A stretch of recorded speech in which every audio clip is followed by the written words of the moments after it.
First of all, before we get into all this fine maple chicken, how do you become a maple ambassador? So the maple ambassadors are they're representing the maple industry for the year.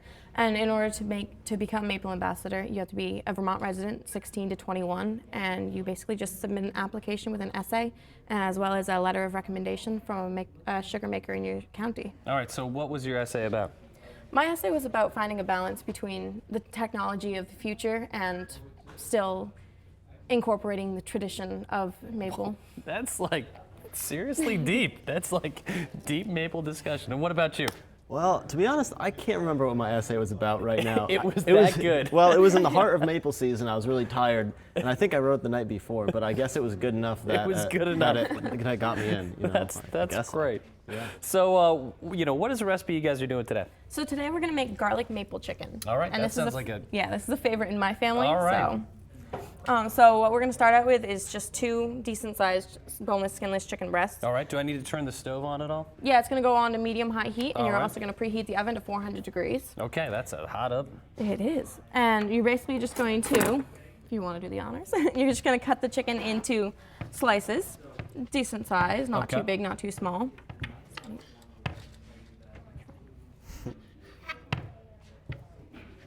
And you said you weren't all a fancy cook, but you're sure doing just fine. Oh, that's good. Glad you think so. All right, and I'll take that pan over here. Sure. We'll try to get it a little hot.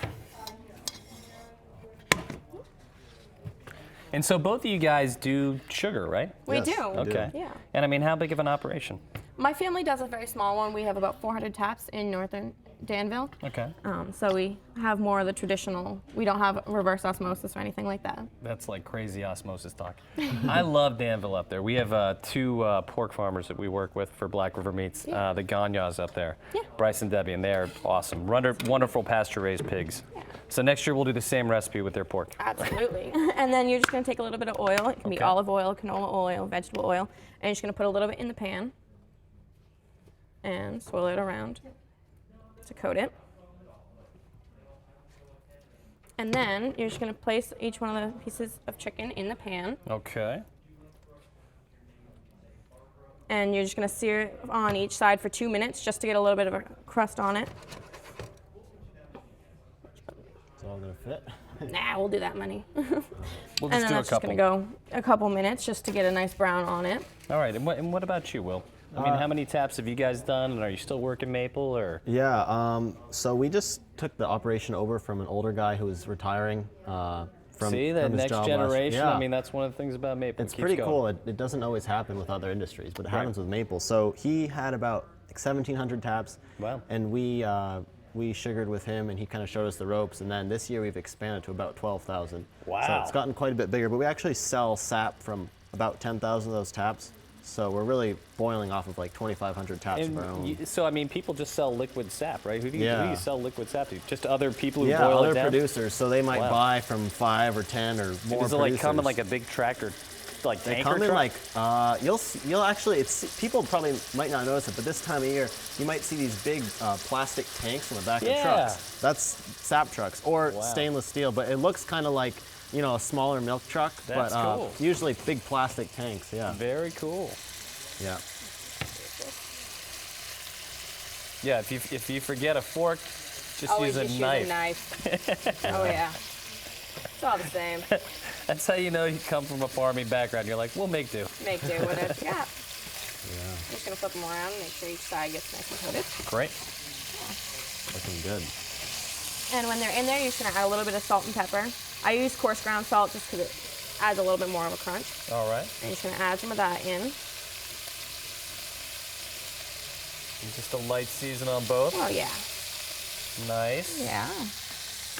All right. And then as that's going, you're gonna measure out a 1/4 cup of chicken stock. I use stock because it has more flavor. And a 1/4 cup of just cooking syrup. I like the darker the better. Okay. To get more flavor in there. So we're gonna measure out a 1/4 cup. It's all right. You can touch it with your chicken hands. Oh, yeah. We won't tell anybody. All right, so just pour it in. You're actually gonna take the chicken back out. All right. So we. I'll take it up. Yeah. All right. So we take the chicken out. And it's only partially cooked right now, so it's gonna go back in the oven later Ooh. to finish cooking. And then do you make your sauce in the same pan? Yep, you're gonna start the sauce and you're gonna bake it all in the same pan. All right. So it's a one handy. skillet do, Yeah, I like that. less dishes. All right. And so that's gonna go back on the heat, and you're gonna add in the 1/4 cup of stock, Okay. 1/4 cup of syrup, or a little more if you want. We like more. like What do more. you think? A little more? Yeah, just dump it all in. Oh yeah, all of it? I feel like you guys have plenty of syrup. Absolutely. Yeah. What do you guys eat for breakfast on the weekend? Is it like pancakes like every day? Pancakes, French toast, all that I sort of actually stuff. don't like pancakes that much. If you I say prefer waffles. vegan smoothie, I don't know what I'm saying. All right, and that's gonna go right in. And All we're right. also gonna add in 2 cloves of garlic, Okay. just decent size, pretty good size clove. And you're just gonna sliver them up. So we'll use this knife, and you're just gonna like, just cut it nice and small. Yeah, don't cut off that thumb.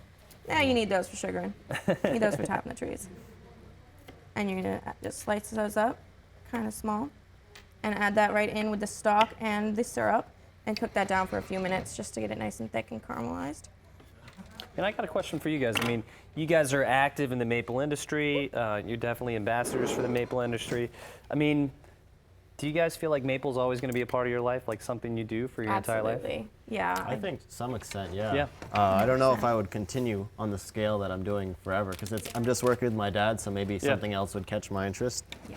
I never like to say this is what I'm going to do the rest of my life. No, you guys are young, know, but I mean, Right. it's Right. so, to me, maple in that connection to youth, it's really impressive how Yeah.